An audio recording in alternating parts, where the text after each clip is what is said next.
일단 최악의 상황은 지나고 있구나. 2010년부터 평균적으로 9월부터 12월까지 수익률이 좋았던 애들이 뭐였나를 봤더니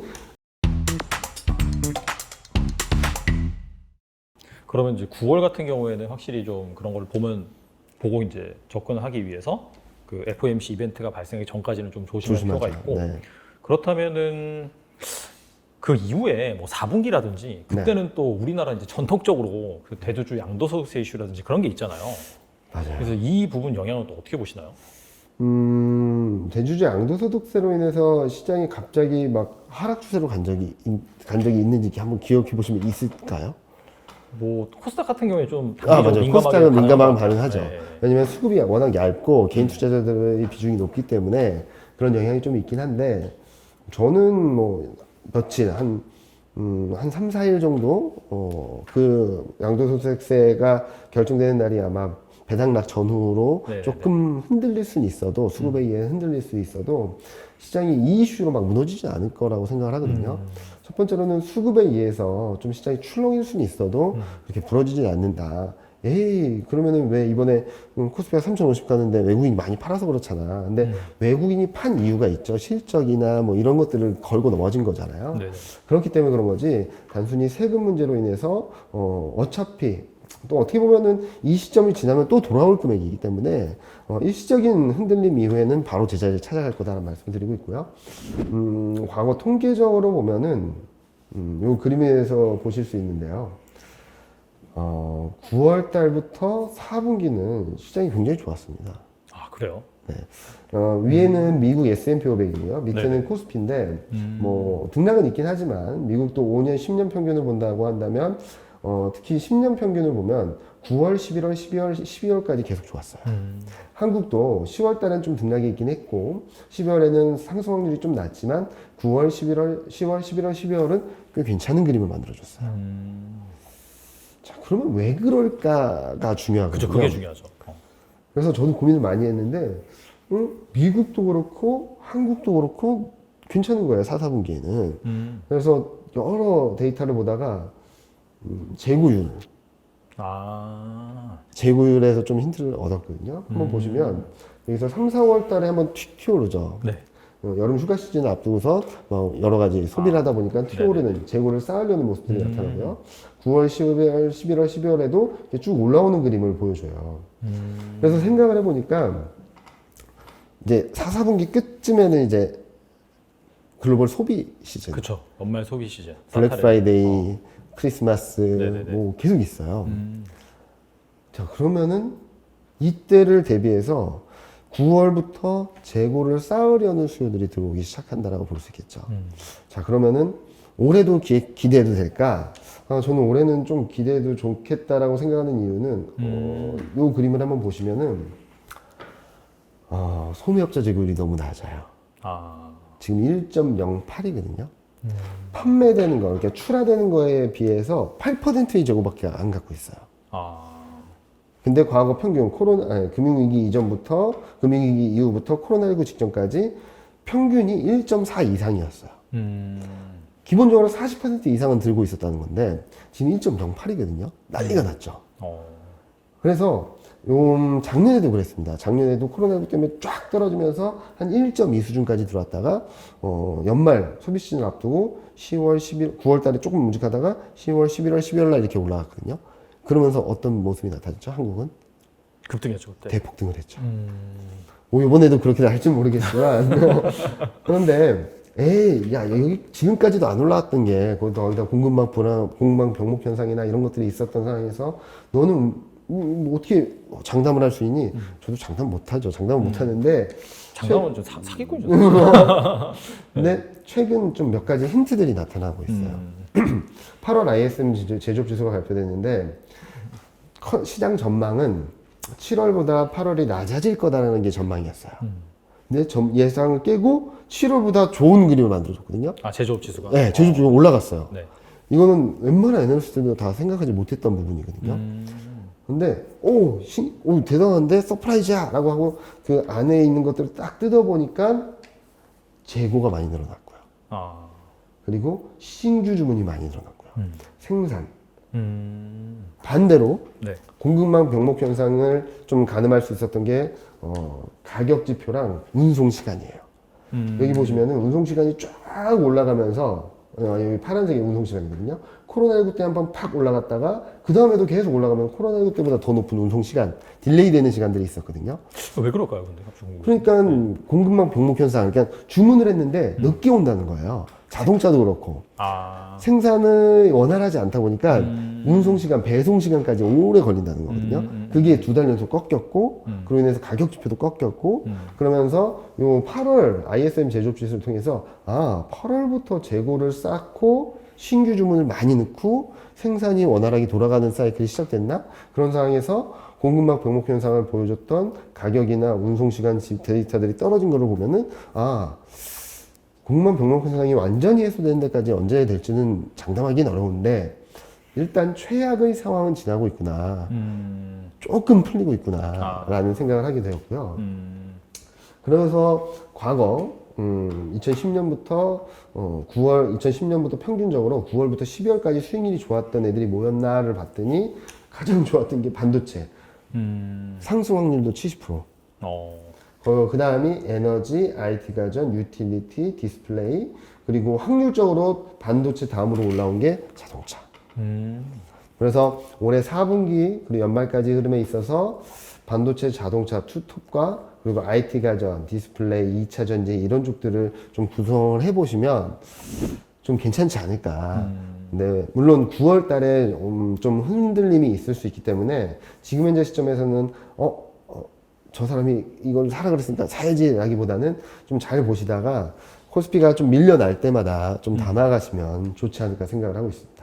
주로 이제 보니까 경기 관련 소비재 네, 그런 쪽이 맞습니다. 많네요. 특히 반도체, IT 가전, 디스플레이가 왜 괜찮았냐라고 생각을 해보면은 미국에서 연말 소비 시즌을 앞두고 매년 서베이를 하거든요. 네. 가장 받고 싶은 선물이 뭡니까? 라고 물어보면 IT 기기예요, 무조건. IT 가전, 스마트폰, 태블릿 뭐 이런 거거든요.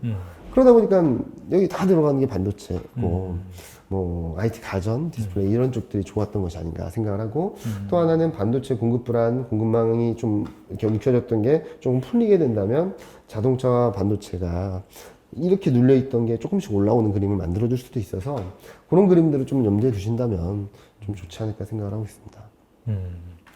알겠습니다. 좀 잘 지켜볼 필요는 있을 네. 것 같아요. 그러니까 확실히 좀 지금 델타 변이 그 이슈도 아직까지 좀 자리 잡고 있고 네. 그러면서 그 델타 변이 때문에 주저했던 소비가 또다시 이연되면서 맞아요. 4분기에 좀 올라올 수 있는. 그렇죠. 대신에 가라앉아야겠죠. 델타 네, 변이가 네, 가라앉아야 맞아요. 되는 그런 조건은 당연히 있어야 되는 거고. 아니면은 이것도 있어요. 지금 영국 GDP 성장률 전망이 막 올라오고 있거든요. 영국이요? 네. 오. 위드 코로나를 선포하고 봉쇄 조치를 전면 해제해버렸어요. EPL 축구 중계 보셨습니까?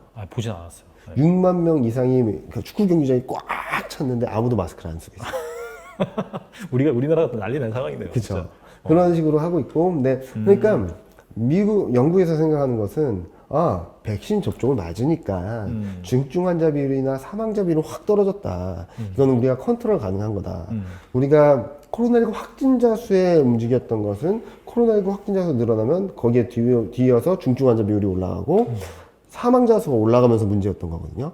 이게 어느 임계치를 넘어서면은 이제 의료 시스템이 붕괴돼 버려서 컨트롤이 안 되는 상황이 갈 수 있으니까 그렇게 통제를 한 건데 지금 이게 통제가 되니까 백신이 있는 상황 그리고 좀 멀지 않은 시점에 치료제가 나오는 상황이라면 위드 코로나로 가자라고 하고 있어서 지금 보면은 전 세계적으로 백신 접종률이 많이 올라오면 올라올수록 그런 정책을 선택을 하고 그로 인해서 코로나19가 좀 진짜 뭐 부담스럽긴 하지만 그리고 생활 방역은 한국 같은 경우 아마 생활 방역을 할 거예요. 네. 그러긴 하지만 일상적인 경제 활동은 원활하게 돌아가는 그림을 좀 더 그려볼 수 있지 않을까라는 생각을 하고 있습니다. 아까 제가 인상 깊게 봤던 게 네. 운송 시간 데이터거든요. 네. 이게 이제 정점을 찍고 약간 내려가는 사이클이라고 말씀하셨잖아요. 이게 근데 막 언론에서 나오는 기사들 보면은 아직도 여전히 막 공급망 병목 현상이 뭐 힘들다 그러고 특히나 이제 한국 같은 경우에는 IT 가전 관련된 기업들이 동남아에 공장 많이 가지고 있잖아요. 그렇죠. 네, 그래서 막 그런 부분이 계속해서 지금 뭐 기사 플로우는 나오고 있는데 그래도 이제 정점 지났다라고 이제 판단할 수 있는 건가요? 일단은 미국 쪽의 변수가 굉장히 강했던 거였잖아요. 네네네. 왜냐면 미국 물가가 5.4%까지 올라갈 수 있었던 데는 중고차 가격이 새 차 가격보다 더 높아지면서 나타난 말도 안 되는. 현상이었고요. 네. 그리고 저도 그 동남아 쪽에서 확진자 수가 폭증하는 부분들은 좀 걱정을 하고 있어요.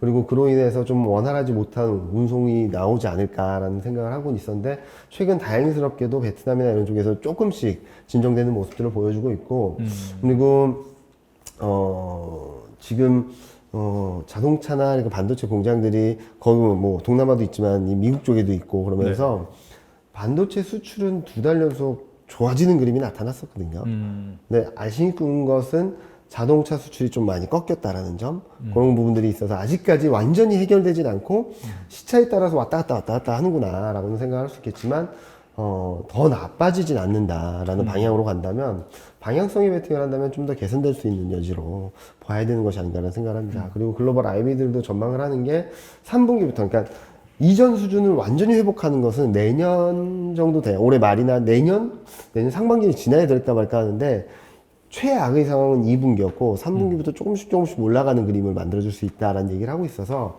그런 그림들을 본다 하더라도 많은 분들이 걱정하시는 것보다는 좀 낫지 않을까. 그러니까 앞서 말씀하셨듯이 그런 걱정들이 시장 꼭 이렇게 누르고 있다라고 생각을 하고 있어요. 아직 시장에서는 안 믿는 거예요. 안 믿어요. 네.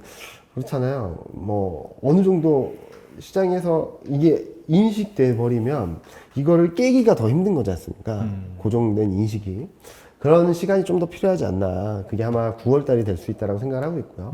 그런 것들을 지나면은 이렇게 눌렀던 것을 이렇게 조금 풀어주기만 한다고 해도 시장 레벨은 올라갈 수 있거든요. 그런 그림이 올해 4분기, 내년 상반기 중엔 충분히 나타날 수 있다고 생각합니다. 그리고 아까 영국 같은 경우는 위드 코로나 선언해서 실제로 이제 시행을 하고 있잖아요. 네. 우리나라도 최근에 보면 뭐 10월 달에 한다, 11월 달에 한다, 위드 코로나 이제 한다 이렇게 네. 얘기가 계속 나오고 있거든요. 근데 이게 어떻게 보면은 또 시장의 흐름을 좀 바꿀 수 있는 네. 그런 또 이벤트인 것 같다는 생각이 들어요. 그렇다면 이제 이 위드 코로나가 만약에 네. 진짜 실제 실행이 된다라고 한다면 과연 어떤 주식들을 주목하는 게 좋을지. 당연히 소비주죠. 소비주. 소비주, 뭐 컨택트주, 뭐 그렇긴 한데, 일단 한국이 어느 정도 상황인지를 말씀을 드리면, 네. 이게 지난 주말이긴 한데 접종률이 지난 주말 기준 57%예요. 1차 접종률이. 아, 2차 접종률도 30%예요. 음. 엄청난 속도로 올라오고 있거든요, 진짜. 거의 뭐 유럽 따라잡았더라고요. 네. 보니까. 거기다가 이제 다다음 주가 이제 다음 주 지나면 이제 추석 연휴로 들어가지 않습니까? 네. 그 전까지 70% 달성하겠다는 게 목표인데 가능하다라는 얘기를 하고 있어요. 아. 그럼 이제 빠르면 10월, 늦어도 10월 중에는 할 수 있겠죠. 네. 그런데 밑에 그림을 보시면 유럽 쪽에서 접종률이 50, 60, 70을 막 올라가면서 경제 성장률 전망이 어땠냐면 5월 달을 기점으로 5월 달이 언제였냐면 영국이 50%를 넘어서는 시점. 그리고 6, 7월 때를 보면은 다른 나라들이 전반적인 주요 국가들이 50%를 넘어서는 시점부터 GDP 성장률을 한번 보시면은 파란색이 올해 GDP 성장률이거든요. 네. 이게 4% 초반에서 쫙 치고 가서 4% 후반으로 전망치 올라갔어요. 아, 경기가 좋아질 거야 라는 기대들이 막 들어오기 시작했다는 거죠. 그래서 한국도 위드 코로나로 가면은 좀 긍정적인 변화가 있을 텐데, 무슨 변화가 있을까? 그냥 분명히 한국 사람들은 서로 간에 피해를 주기 싫어서 마스크나 쓰고 다닐 것 같아요. 네. 근데 뭐 제한, 뭐 어디 자리에 앉아가 뭐 사회적 거리두기 뭐 인원을 제한한다거나 네네네. 어디 출입을 제한한다거나 그러진 않겠죠. 그런 건 없어지겠죠. 네. 네. 그러면은 사람들이 어딜 갈까라고 고민을 하다 보면은 제일 먼저 가고 싶으세요? 저는 글쎄요. 저는 솔직히 말하면 해외를 가고 싶긴 한데. 저도 그렇죠. 그런데 해외로 가려면 네. 상대방에서도 용인을 해줘야 되는 거죠. 그렇죠. 네. 그래서 그게 좀 쉽지 않은 것 같아요. 네네. 저는 극장을 가고 싶어요. 영화관. 안 간지 너무 오래됐어요. 극장. 그리고 마트는 가끔 가긴 하는데, 저랑 애기랑 가끔 가긴 하는데, 오래 있진 않아요. 바로바로 사가지고 막 나오고 막 그러잖아요. 그러니까 쇼핑의 개념이 아니라 필요한 물건을 산다라는 개념으로 저는 쇼핑을 했던 것 같아요. 다른 분들은. 필수 소비재를. 네. 그런데 아마도 거기 있으면 와이프랑도 가서 와이프는 쇼핑도 하고, 전 애기랑 뭐 장난감 구경하고 뭐 이렇게 하겠죠. 그리고 또 하나는, 그 화장품.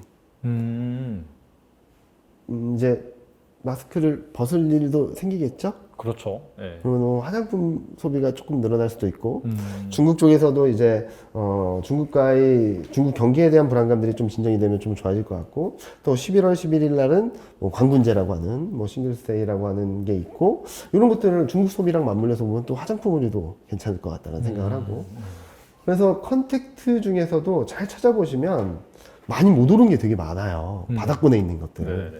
그런 것들을 잘 피킹하시면 좋을 것 같아요. 근데 다만 제가 아까 말씀드렸듯이 여행주에 대해서는 조금 조심해서 보자라는 말씀드리는 이유가 일단 주가가 너무 많이 올라와 있고요. 네. 그리고 여행이 원활해지게 그러니까 해외여행으로 돈을 많이 벌었잖아요. 그동안 네네. 여행이 원활해지기 위해서는 좀 시간이 필요하지 않을까. 한국만 접종률이 70% 80% 가는 게 아니라 뭐 동남아도 그렇고 유럽도 큰 도시 말고 더 어느 정도 그리고 그 유럽도 위드 코로나 정책을 선택을 해야 되는 거고 뭐 그런 것들이 잘 맞아떨어져야 돼서 지금 여행주나 항공주도 이렇게 우상향하겠죠 방향성. 근데 지금은 기대감이 이렇게 올랐다면 이게 현실화된다 그래서 이렇게 올라가기보다는 이렇게 제자리를 찾아가는 그림을 만들어줄 수도 있지 않을까라는 생각을 하고 있어서 일단은 내수주, 소비주 그리고 영화, 미디어주 뭐 이런 쪽들을 좀 보시면 좋지 않을까 생각을 합니다. 그러니까 이게 단계가 있는 거네요. 위드 네. 코로나가 선포되면은 가장 먼저 이제 사람들이 소비를 하면서 거기에서 수혜를 받을 수 있는 네. 섹터가 있고 대신에 뭐 여행이라든지 그리고 또 생각해보면 외국인 카지노라든지 네. 이거는 그 넥스트 단계잖아요. 그쵸. 그렇죠. 더 이제 우리나라뿐만 아니라 다른 나라도 다 위드 코로나가 돼야지 돼야지. 유입될 수 있는 부분이기 때문에 원활하게 활동, 그러니까 글로벌 이 사람 간의 이동이 원활해지려면 조금 더 시대간이 필요하지 않을까. 예를 들어 드리면 그런 거겠죠. 아까 보여드렸던 그림 중에 하나가 미국 소매업체 재고율을 한번 보여드렸잖아요. 네. 보시면은 코로나19로 인해서 그 전면 셧다운 되면서 재고율이 확 튀었다가 쫙 내려왔거든요. 근데 내려왔는데 어느 정도로 내려왔냐면 그 과거에는 소매업체 재고율이 항상 도매업체나 제조업체보다 높았어요. 당연하죠. 네. 소매업체가 재고를 많이 갖고 있어야지 유연하게 대응을 하고 재고를 쌓아놓고 재고를 갖고 있으면서 이건 더 팔렸으니까 들어오고 막 이렇게 원활하게 판매를 하겠죠. 근데 코로나19 직후 어떤 일이 벌어졌냐면 도매업체랑 제조업체보다 소매업체 재고율이 낮아졌어요.